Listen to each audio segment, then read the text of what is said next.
we're working on a documentary, a new one. And the documentary, the producer found some old footage, never before seen footage of Terry on the run. And when you see that footage, it just reminds you how resilient he was, what it was like to get up at 4 in the morning in the dark to start your run every day, to run the equivalent of a marathon every day on a prosthetic leg. And this is 45 years ago. The technology of either his prosthetic leg, his running shoes, none of it was where it is today. And yet you see what he accomplished. So when we have those moments where, maybe you get discouraged or the temptation to give up creeps in, we just look at Terry and what he represented and what he did. And that's what motivates us to keep going on this.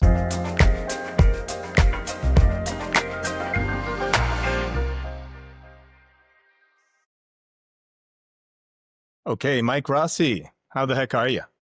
Excellent. Nice to see you after quite a while. It's been a minute, as the kids say. I didn't really understand that expression until it was explained to me. I thought, does that mean I've seen you recently, or no? It means it's been a while. Definitely has. So you and I, we hung out a bit in high school. We were in the same kind of circles, drifted maybe in and out a bit. And I remember you as being the cool kid, simply because when the rest of us went to hang out behind the plaza, behind the Hasty Market, trying to cause trouble, you'd be off to the Blue Jay game. So somehow you got this amazing gig. And I tried to spot you that evening on TV, doing warm up between innings and what have you. And you never gloated about it the next day, but, here we were, the guys just hanging out behind the plaza, and you had just not only been to the game, but hung out with the players. What, if anything, did that do to kind of set you on a certain path for how your career evolved eventually years later? Yeah, I mean, it was an incredible experience, and I loved every minute of it. I think what it did for me was it really kind of sparked a passion and desire to work in sports. Although that was, far from the front office, it was down in the clubhouse doing laundry and things like that. But No way. yeah, it was not glamorous, but I knew that I loved being around sports. I love the excitement of sports. And, when I went to university, I took business. And when the rest of my class was graduating, they were going off to blue chip companies. They had incredible roles lined up. And I was hanging on because I really hoped that I might be able to marry the passion for sport with business. And I did. I ended up, after a bit of a lengthy job search, my first job was as an executive assistant at the NHL offices in Toronto. And it's funny because I built relationships with so many people in the industry that I still have to this day from that role. But it was humble beginnings for sure. And now, and I just came across this the other day, Rogers owns literally every team. Do I have that right? I think they do now. I know they Do bought they have out. lacrosse as well? Yeah, it's funny. I mean, basically the way I look at it, no matter who you follow, who you're a fan of in Toronto, poor Rogers gets the brunt of it. If you're not happy with team performance, there's one email I guess you can send your complaints to now. But yeah, I mean they're doing something actually pretty exciting in Toronto in terms of bringing all the teams together. We'll see if it comes to championship fruition. That's a diplomatic word, I have a feeling, because maybe you're still in those circles. You don't want to step on anyone's toes, but exciting might be the right term. So you had your teenage years. And by the way, these were the best years of the Blue Jays ever. My timing was perfect. Yeah, my first year was 1992. So I walk in, to my first season. I ended my first season in the pile up in Atlanta with Joe Carter and the rest of them when they won, because the Jays actually took us on the road for that World Series. So I was in a Jays uniform, and then obviously they went back to back. And it's funny because I'm immortalized in footage where Joe Carter hits his home run. He's running down the first base line. And at the time I was in the Phillies dugout. I was the Phillies bat boy because I worked on the visitors side. So I couldn't respond. I couldn't react. I wanted to jump on the field with everyone else. And that year I had to just kind of sit with my arms crossed and commiserate with the Phillies. But yeah, my timing was great. 2 amazing years to start. And I'm sure it had everything to do with your presence there on the field. I'm not sure how many back-to-back championship bat boys there are, but I count myself as one of them. I'm going to plant the seed with Rogers that is it a coincidence that Michael Rossi, in the 2 years that he was on the field doing laundry and warm up and what have you, that is the two championship seasons? I think not. I Well, think maybe that they can't can be bring me right. back for a cameo. We'll see. So, according to your LinkedIn and my in depth research, you had 20 plus years in the corporate world, most of which were with Adidas. You made your way to president, and that's noteworthy. So, it seems like you were on a really good path, perhaps a lucrative path, but you decided a few years back to pivot. So, tell me about sort of what brought you. That's a big decision, I think, at any stage in life, but especially when you're well established. So, I think it's at the same time a topic that a lot of people think about, especially these days where Hmm. maybe things aren't so solid as they used to be in terms of having a corporate position for life, so to speak. So maybe walk me through what led you to that decision. Yeah, I was super fortunate, 18 years, multiple mergers and acquisitions. And so, first of all, it's rare, at least for people of our generation, it seems, to stay with a company for that long.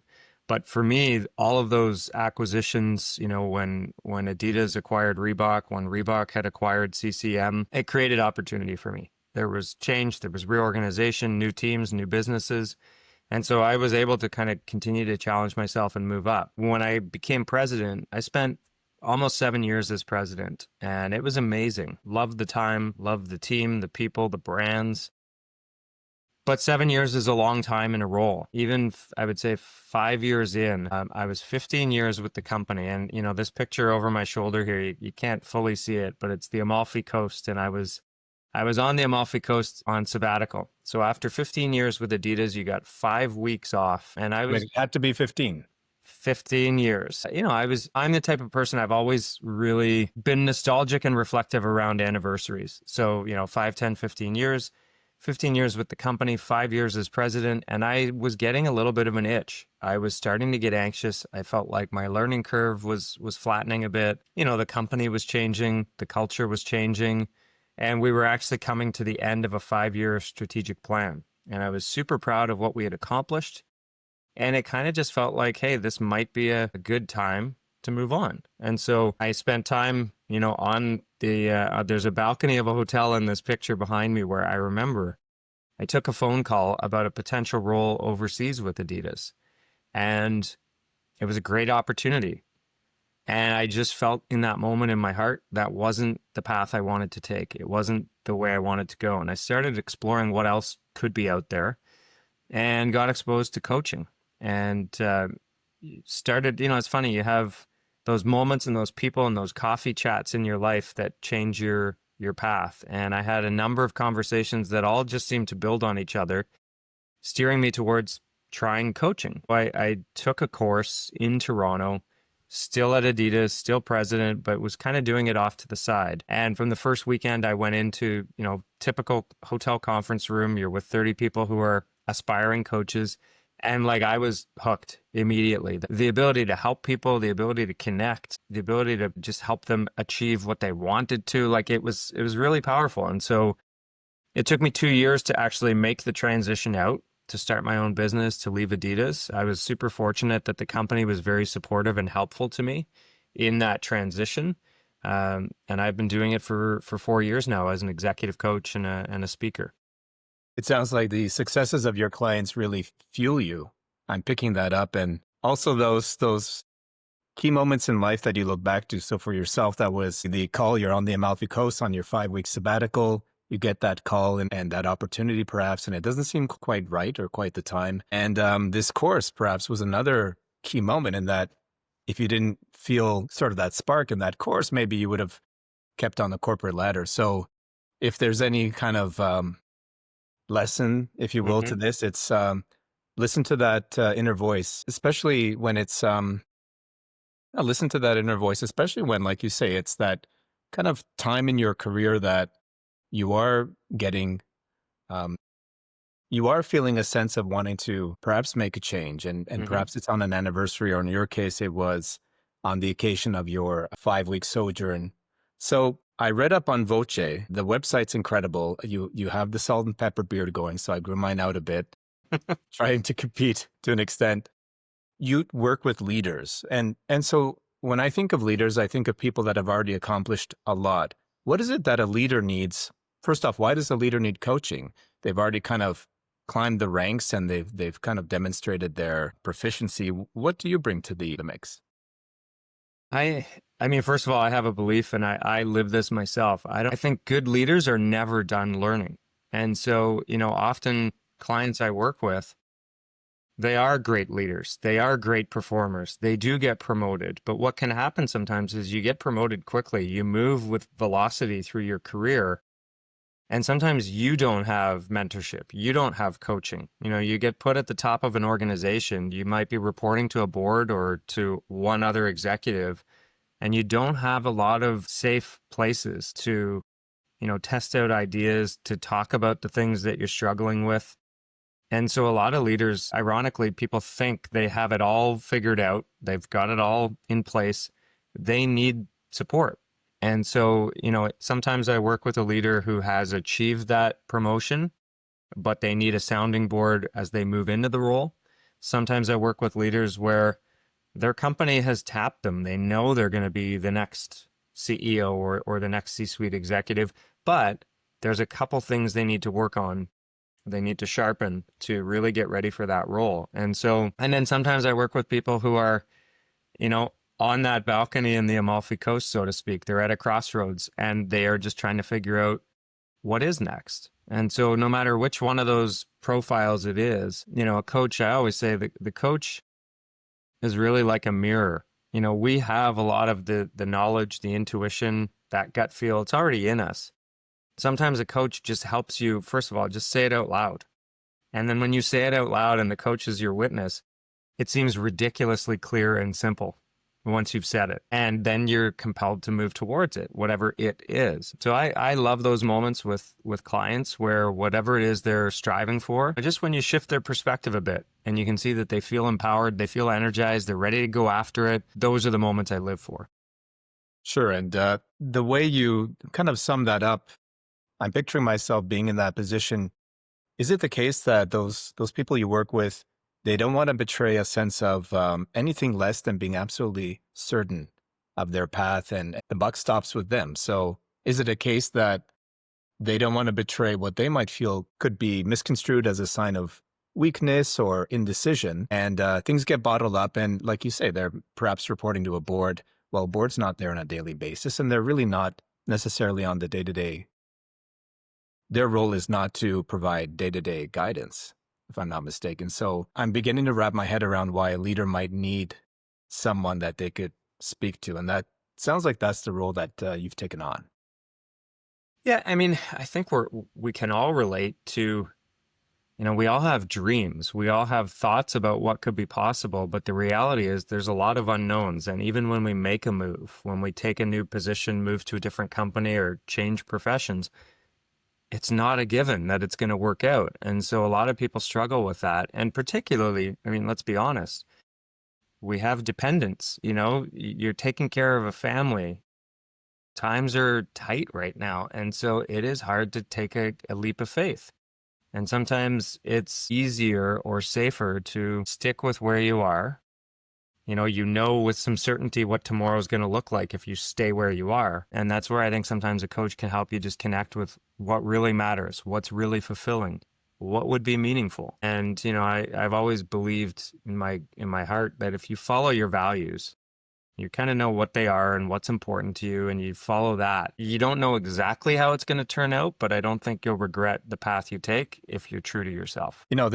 This precise theme is somehow the algorithm knows what I'm interested in, I guess, because on my feed right now it's filled with entrepreneurs that are successful, and perhaps they're into coaching themselves now to some degree.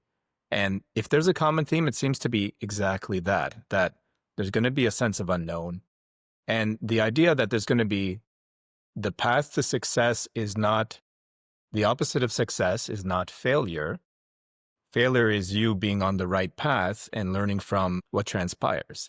And so it's It's amazing to hear how these successful entrepreneurs, and some of them are hugely successful, kind of bring that up as a common theme is, hey, my first shot at this was not a success. I had to give this a go perhaps 10 times before the idea I had kind of struck. And I think you mentioned uncertain times. I think this is the kind of message that can be highly helpful to, especially someone that, going back to the position you find yourself in, considering something entrepreneurial.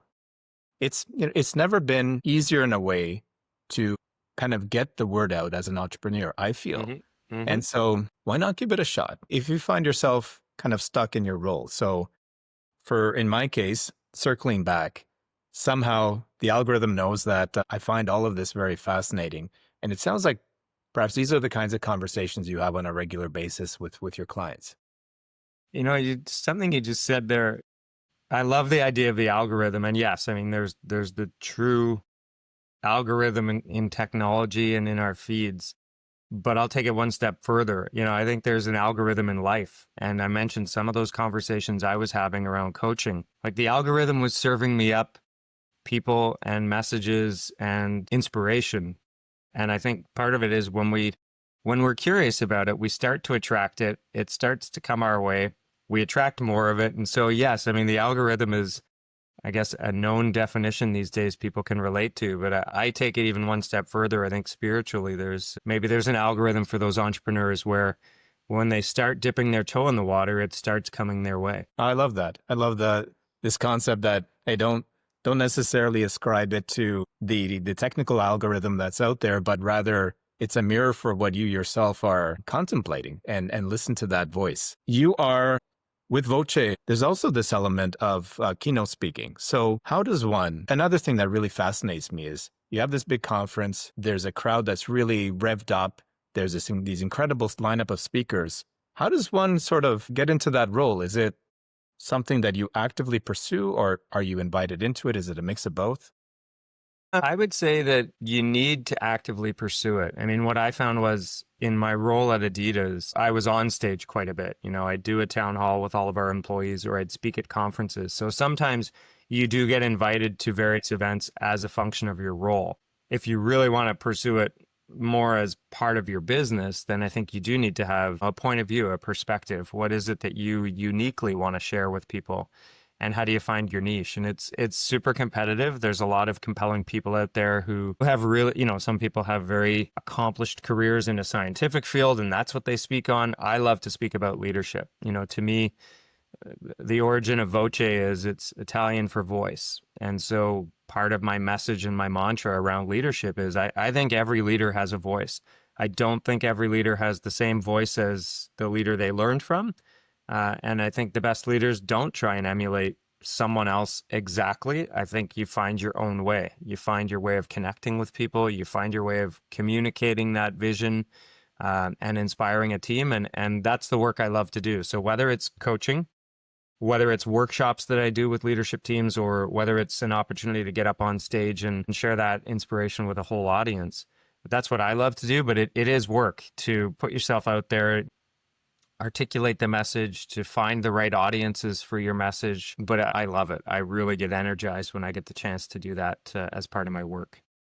In front of a big crowd, I mean, you're going all the way from one-on-one coaching to speaking in front of audiences, and to be able to pull that off effectively live in person with all eyes gazing upon you, it must be a challenge. And when you can pull it off and get that audience response, I think bizarrely enough, I think of Jerry Seinfeld and how he speaks about stand-up, that the audience gives you instant feedback. You don't need to hear from the studio exec. He was speaking in regards to Seinfeld and how he knew if the material was good or not, simply based on audience response, not some executive giving feedback. I imagine that's the case to some extent with speaking in front of a live audience. You kind of know if you struck a nerve. You do. You absolutely do. And, I think part of why I need that and love that as part of my work is most of my coaching is virtual. It's, in Zoom, and you can get a great connection with someone through Zoom. So it's not to say that you don't. but I miss being in a room with people. I love the energy of being in a room and reading body language and seeing when someone, you can see with eye contact when someone perks up, when you've struck a chord, when they're motivated. And I love the Q&A after a keynote because, and if there's 300 people in the room, you don't connect with all of them equally.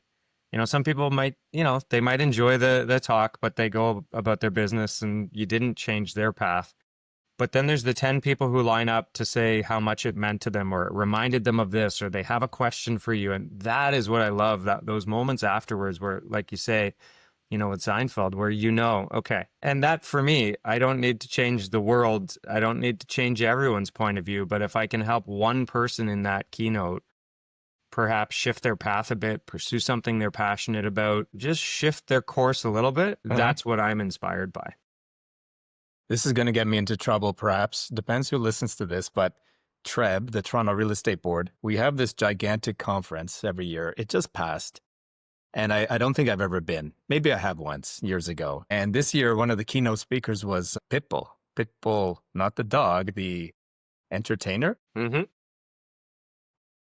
I took a screenshot and sent it around to the office WhatsApp chat, and everyone, the response from a bunch of agents was, yeah, I saw that. And, different kinds of emojis following that statement. So I got a mental note. I got to get you invited to the next conference because I'm going to go out on a limb and say, I think we'd get more mileage as an association having Michael Rossi as one of the keynote speakers versus Pitbull, although maybe I'm being unkind to Mr. Pitbull. There was one guy that came to his defense and said, he's not just a singer, he's made successful real estate investments. So there's an element of that out there that I might not be aware of, but I'm going to get you invited to the next TREB conference. I think it's every May. It's at the convention center. There's way too many of us. There's 70,000 agents. So I think it's a big audience.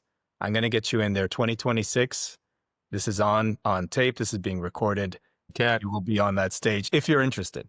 I would love it. And, small side note, my dad was very active in the real estate industry, was with TREB and the Ontario Real Estate Association, did a lot of work with them. So he's no longer with us, but he'd be proud if he saw me up on that stage. So I'll take you up on it. And if it becomes an opportunity, I'd love to do it. Okay. I'm going to pull all the strings I can. Not that I have much weight, but I'm going to make this happen. Love it. Just sounds right. You're a board member and chair of the Terry Fox Foundation. So every September, there's races. What's really captured my eye in the last few years is this is not just Canada by any stretch. So Terry inspired, his reach has just grown. Let's take it back to elementary school. Did you go to Millwood as well? I did. Absolutely. Yeah, right. This all happened in 1981. And his accomplishments were already legendary when we were little kids, and this would have been already just very fresh. So I have memories of hearing of Terry Fox at Millwood. So this would have been within a few years of it happening. And just to see the way it's grown since then, the one man's fight and one man's journey could inspire really the entire world. So it's when I hear his name, I don't know if there's anybody more inspiring to me to this day. And I have memories going back to the mid 80s of the Terry Fox run. So maybe speak to me about your role with the foundation, kind of what led you to it, and perhaps what people kind of listening in can do, maybe even beyond running in the race. Are there certain tips you would give for kind of Xing what we can accomplish in terms of fundraising? Yeah, I mean, I could talk about this for days. And I think why I've connected so strongly with Terry and his message and his accomplishments, back to this mantra I have of everyone having a voice. Imagine being, 19 years old. And when I talk to younger adults about this, like imagine being 19 and thinking you could change the world. Thinking you could change, back in 1980, Terry's inspiration was, when he was treated in BC at a kids' cancer ward, he looked around and saw the suffering that those kids were going through, and he hated it. He didn't want anyone else to have to go through that. And back in that day, we didn't talk openly about cancer. So Terry's done a lot of things in the 45 years, and this is the 45th anniversary of his Marathon of Hope this year. One of the biggest things he did, first of all, was he changed the conversation. He opened up the doors and the windows around cancer to talk about, yes, pain and suffering, but to talk about fundraising, to talk about research, to talk about why we needed to keep pushing and doing the work. And so, he didn't know where this would lead. And I think that's what's so magical about it. He wanted to do the run back in 1980, and unfortunately, we know the story. He couldn't finish it. But the community runs that you and I did as kids and that we all do now, those were born from the idea that Terry never wanted anyone to go finish his run. He never wanted, lots of people approached the foundation about, hey, we want to go from the East Coast out to BC and finish his run for him. Terry wanted to get back out there himself, but he said, if it isn't meant to be, if I don't get back out there, it's got to continue without me. And what he meant by that was like the fight against cancer, not the run. The community runs, though, there's a great story. Isidore Sharp, who founded the Four Seasons hotel chain, he's, our chair emeritus at the foundation, and he went to Terry the year after and said, what about community runs? So we don't go from the East Coast to the West Coast, but what if in every community across Canada, we went out and ran in your name to raise funds for cancer research?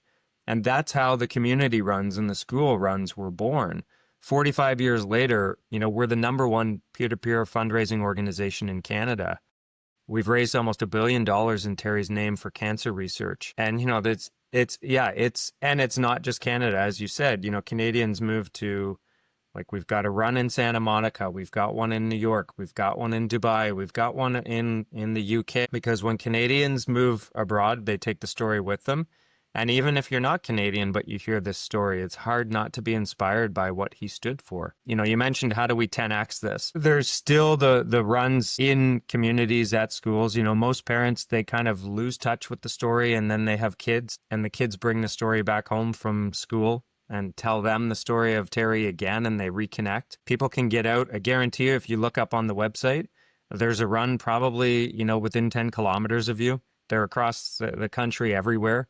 So you can get out and bring your kids or bring your friends and do a run. But then some of the things we've done beyond that, we're starting a venture fund, a cancer breakthrough fund. Investors say, yes, I'll donate, but I actually want to invest in the cancer space, and I want to accelerate innovation and treatments. How about that? And so we're launching a new venture fund for the first time ever in partnership with an investment firm. We've started the Marathon of Hope Cancer Center Network, which is almost 40 organizations, hospitals, institutions across the country who are starting to pool patient data, anonymized, but putting it together so that we can do precision treatments for cancer patients. So, Terry 10X this when he started, and I think we continue to 10X it by being inspired by what he was all about, which is, dreaming the impossible and then going out and doing it. And we sort of continue with that inspiration in mind. Canada is a leader in cancer research. I got to meet a few years back a researcher at Princess Margaret. Dr. Mack is his name. And I didn't know before meeting him how much he had done for research into cancer. And that sort of took me down a bit of the rabbit hole of the incredible research being done right here in Toronto. How does the foundation, how do the funds get how do you know? And I don't know that there's an answer to this really, or a good answer, but how do we know where to assign these funds? And I'll make this a two-parter. Are you seeing any impact with AI and in the accelerating the research into a cure? Two great questions. So first things first, how do we deploy the dollars that we raise? So one of the things that, well before my time, that I really admire about the Fox family and the Terry Fox Foundation. The Terry Fox Foundation is fantastic at raising money for cancer research. That's what we do. We then formed a separate entity called the Terry Fox Research Institute. They are fantastic at figuring out where should the money go. Where are the projects, the researchers that we should be granting funds to? How do we create, peer review to make sure that the projects are absolutely best in class? How do we make sure that we're covering, all of the different types of cancer that are out there? And so it's sort of an arm's length relationship, but we work completely in tandem with their leadership team. And, we are setting records in terms of the amount of money we're providing for their projects now every year. But I think separating the duties is really critical. You need people who are in the scientific community who know what best in class looks like. And we are happy to have our partners at TFRI that do that. And then we make sure we are best in class at raising the funds to then grant to those scientists. In terms of a part of, the research, the network I mentioned, that's part of the vision of having 40 different institutions sharing data. If you can imagine, everyone wants to find the cure for cancer. And we've got scientists around the world working on this. And yes, you publish papers that share some of the expertise and learnings, but this network is starting to share the data. And what's critical for us, Canada has a very unique genetic makeup. We have very different ethnic backgrounds here in Canada versus other countries. So we need our own data to be able to work and develop treatments.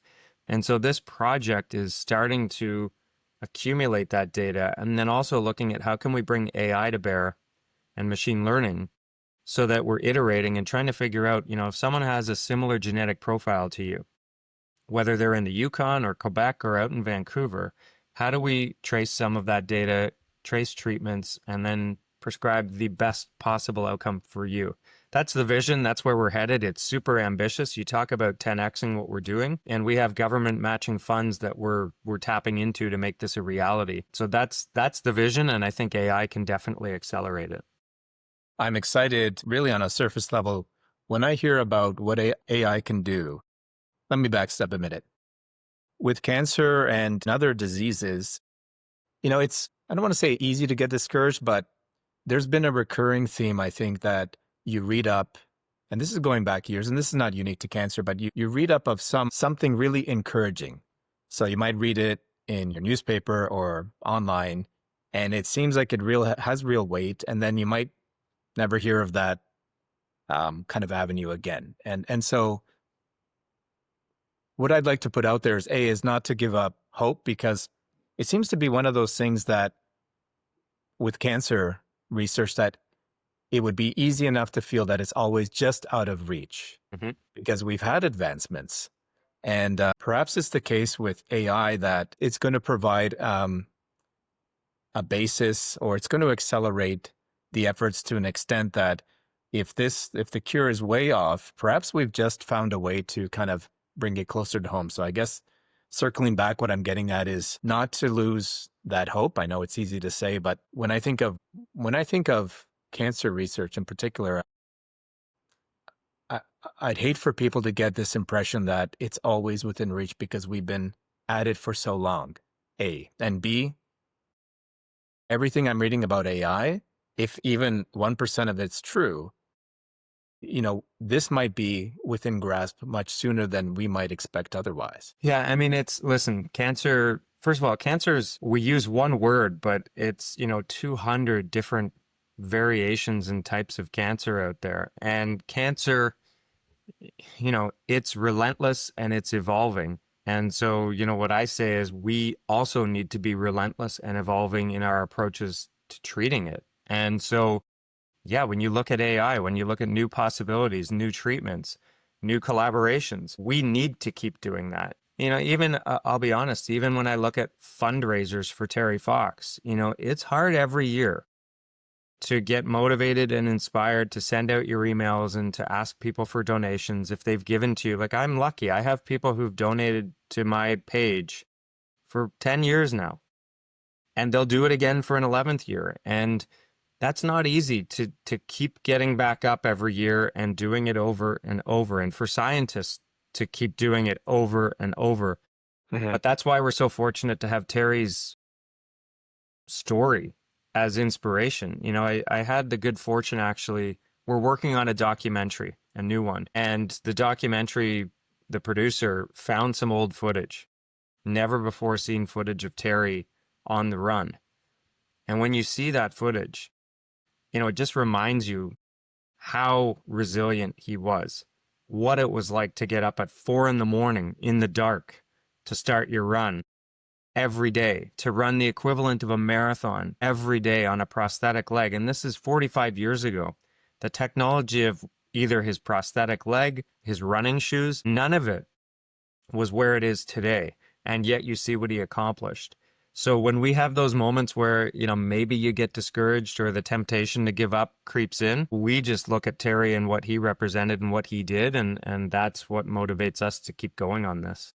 That's a beautiful story. And that's something that we can always go back to, is that source of inspiration. It's always going to be there. And as time goes on, we're old enough to remember when this was very fresh. We might not run. I mean, we were 5, 6 years old when he did the Marathon of Hope. We may not remember that exact moment, but it was very fresh for us. Mm-hmm. And as time goes on, I think it's really important to involve, you mentioned earlier, our kids. Bring your kids to the race, because I've seen it in my own kids and at the school that they go to, that it's inspiring. So my daughter relayed what she had learned at school, and it was a very pure enthusiasm. It's such a profoundly inspiring story that, I mean, we live in a time that's so easy to get distracted. And yet here I had my daughter, and in person seeing this at the school, the enthusiasm was infectious. And what a legacy to leave us. And how important is it to keep that story alive over the long term as we go generation to generation? Well, someone said to me a few years ago, and it was funny because sometimes it's so obvious, it's looking you in the face, but, Terry was many things, but he was also an incredible ambassador for inclusivity. And, if you think about it, like, he didn't hide the fact that he lost his leg. He went out there and, was just fully transparent about who he was, what he was dealing with. Same with the conversation around cancer. And, in a day where some people are not all that inclusive right now, 45 years later, he's still a role model of what it means to act with courage, to treat others as equals. He didn't think he was special or unique. He just was a person doing something that he really cared about. And I think there's still a lot to be learned. I think the enduring role models, they last for a reason, because there's so many great values and so much great inspiration that they represent. And it's almost like the longer time goes on, the more it cements them as incredible role models, because it just lasts the test of time. And he's certainly one. Beautiful story. For anybody watching that hasn't participated before in a Terry Fox run, and perhaps they want to, it's as easy as going to the website. It's every September, so there's still time. And perhaps we'd like to put out there that you don't necessarily have to be a star marathon runner by any stretch to get involved. What sort of criteria are there, or is there any criteria? No, and this is the beauty, and this is a great question, because I will dispel a few myths right away. So it's not competitive. It's not for time. You don't have to run a certain distance. You don't even have to run. So for example, I have 2 dogs. I take them and I walk them on the Terry Fox run every year. It's not about, it's not your average 10K where you're getting your chip time. It's about community. It's about cause. It's about getting out with friends and family. I've moved a lot in the past several years. I've done a Terry Fox run up in cottage country. I did one in Oakville last year, doing one in Kingston this year. And what's amazing is no matter where you go in this country, there's a run organizer in that community who's put their hand up to organize in that area. There's a team of volunteers who are, picture setting up the race course and all of the pylons and the hot dogs and the water and the security. There's a team in every community that volunteers to do that with no budget. And all we ask is that people come out and try and raise money for cancer research. If there's anything that you need to do, throw in $20 yourself and send an email to your 10 best friends. Tell them this is what you're doing and you'd love for them to support you, and then come out and have a great walk. And it's so inspiring just to see, we have something called Terry's Team. So in every community, folks who have battled cancer and won and are survivors, they have a different colored t-shirt. They go out first in the run. We have people who are battling cancer real time when they do the run. And then we have people, obviously, who've been affected in their families. That was my connection. I lost my dad to cancer 15 years ago now. So there's all of that wonderful connection going on. And ride your bike, take your stroller, walk your dogs, go for a serious run if you want. all of it works. That's incredible. And if that's not inspiring enough, I don't know what would be. So anyone watching that hasn't done it before, it's just an incredible vibe. And unlike a competitive 10K run or marathon, there's a very different energy. It's not competitive. It's not in your face by any stretch. So it's called a run, but really it's a community gathering. Absolutely. It's the vibe is just incredible. How do you see, kind of heading back for a moment to Voce, in which you've launched?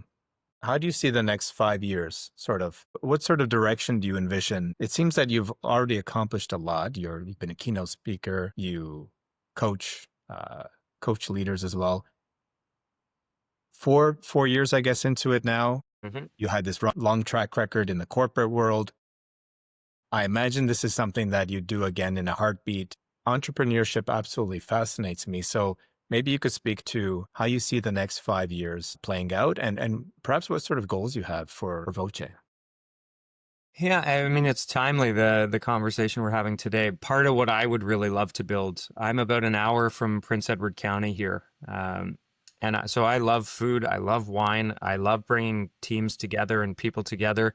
And yesterday I actually did a tour of the county to try and find some venues that could host leadership workshops. You know, it's one thing when you do a workshop, I often get invited to do work with clients in their office, and that's fine. But I think, you know, to get people here, to find a really great historic venue that we could do a workshop in, teach the team new skills, inspire them to come together as a team and communicate better. And then, you know, maybe have a tour of a winery or a winemaker's dinner. That's part of what I'd love to build, and I'm really passionate about that. I see far more keynote speaking in my future. You know, when I launched my business, I really focused on coaching first, and I've built a really solid foundation there. Now my attention is focused a little more on the keynote speaking. And, you know, I love the variety.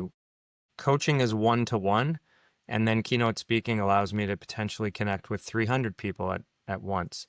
So I'd love to have a balance of those. And, you know, I think the question we're all wrestling with is what AI is going to mean. I don't think AI can replace coaches. I think it can complement them and supplement some of our work. But the reality is, I think humans are complex. Leaders have a lot of challenges. And I think that for good coaches and good speakers, the world continues to change. The pressures continue to accelerate. And so having a voice as a speaker, as a coach that can help people see through that and find their way through it, I don't think that's going away. And so I look forward to 5 years from now. You know, the world's going to look a lot different. People are probably going to be stressed. They're going to think about the good old days, and coaches will be able to help them navigate those waters. And that's where I'll be 5 years from now. 100%. In fact, I think there's going to be a premium placed on human interaction in person, if at all possible. But it'll be so common to have an AI-based experience. You know, it's going to become trivial. And so to have an experience where it's in person, especially, but to have an actual person working with you, or having that experience that you mentioned that you'd like to set up in Prince Edward County, I think that's going to have more value as AI becomes more pervasive, simply because I'm sure you could do it even now, is I'm going to hire an AI coach, and that there's a certain hollowness to it, even if there's a certain level of effectiveness eventually where it's collaborative and so on. Great. But the premium experience, if I can use that word premium, is going to be human based. And I think for those watching, I have a business concept, but maybe I shouldn't spill the beans entirely now, in case someone beats me to it. But there must be tons of people thinking along the same lines. And in a broad sense, it's number one, how do we know who we're dealing with online is a human? I think that's something we could have chuckled at a couple of years ago when all the AI generation, like you'd see someone with 6 fingers on a hand and stuff. And I don't know if you've seen the latest videos, but it's scary close to not being able to distinguish between real and AI derived. And I think we're in a phase where it's kind of fun. Like there's this meme right now of a silverback gorilla fighting 100 guys and different variations of it, but there's a hollowness to it. And so your role as coach, I think, is going to become even more valued. And the in-person experiences, I think, will become even more valuable. Hey, we can disclose this. We're 100% real here, right? Like, we're not perfect in this conversation, but it's real. And I think that's what many people are gravitating towards. Yes, there are times you want to use an AI tool to, plan a trip itinerary, or like there's huge value in some places, but sometimes we need human connection. And I think that's what we're doing with this type of conversation as well.